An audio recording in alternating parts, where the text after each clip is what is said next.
Peak current हो जाएगा, ये ई नोड क्या है, पीक वोल्टेज, और एक्सी क्या हो गया, capacitive reactance, is equal to क्या आ गया, पीक का क्या, आई नॉट कैसे आ गया सर, ये E naught upon X equal to I naught. अच्छा सुनो छोड़ो हटाओ, ई नॉट बाय आर क्या होता है, ई नॉट बाय आर को आई नॉट लिख सकते हैं, यस सर, कैसे आया, ओम्स लॉ। Ohm's law. तो उसी तरह यहां पर भी ये जो है रेजिस्टेंस की तरफ बिहेव करेगा, XC behaving as a resistance, ठीक है, XC behaving as a resistance, तो ई नॉट बाय, तो सिंपल ओम्स लॉ लग रहा है, यहाँ पर कैपेसिटेंस की वजह से रेजिस्टेंस हो रहा है, इसलिए हमें एक्सी या कैपेसिटिव रिएक्टेंस लिख दे रहे हैं, तो voltage upon resistance is equal to current. Yes sir, ठीक है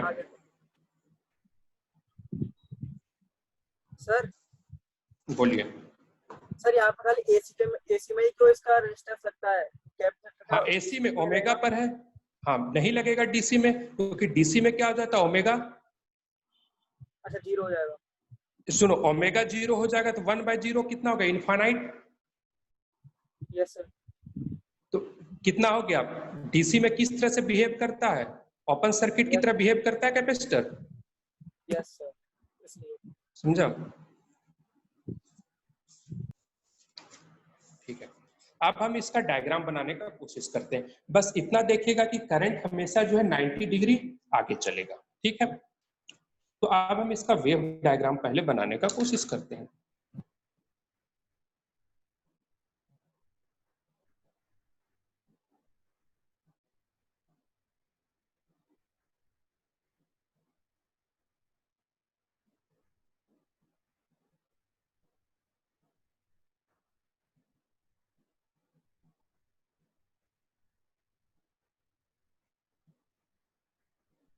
ई होगा और आई, तो देखो E is equal to E naught sine omega T है, तो ई वाले को तो हम सिंपली लिख देंगे, ई तो सिंपल डायग्राम बन जाएगा,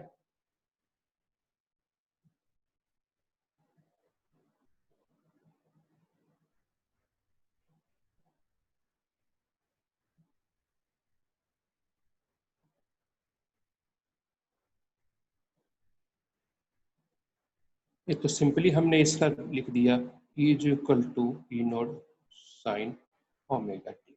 लेकिन अब हमारे पास क्या टारगेट होता है, I is equal to I naught sine omega T plus pi by two, यानी जो ये पाई बाई टू एंगल यहाँ पर पहुंचा है वो पाई बाई टू क्या रहेगा, यहाँ पर रहेगा, यानी ये जो 90 डिग्री करंट क्या चल रहा है, 90 डिग्री आगे चल रहा है, तो यानी जो कुछ समय के बाद जो ये 90 डिग्री यहाँ पर क्या होता है, 90 डिग्री होता है, 90 डिग्री में यहाँ पहुंचा है, वो क्या होगा, टी इज इक्वल टू 0 पर ही पहुंच जाएगा, तो ये जो करंट का हो जाएगा ऐसे।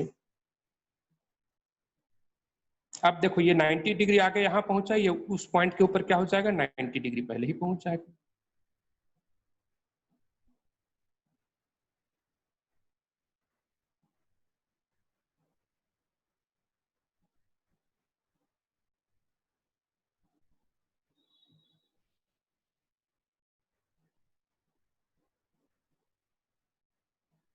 ये वाला जो है ये क्या हो गया, I node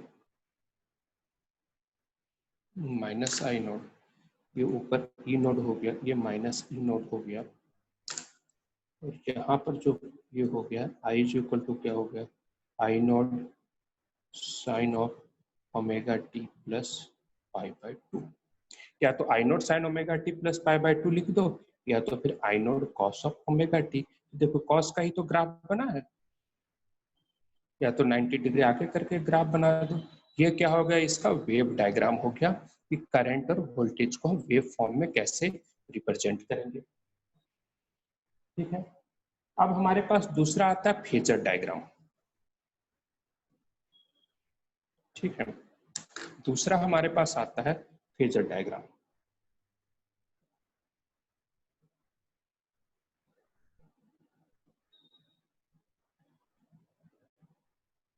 phasor diagram sir, हाँ, हम ये करंट के पीक को सर नीचे क्यों रख रहे हैं हमेशा?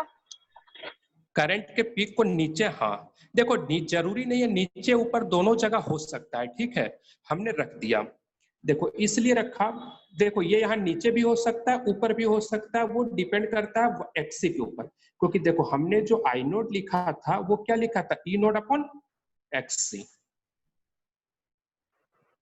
Yes sir.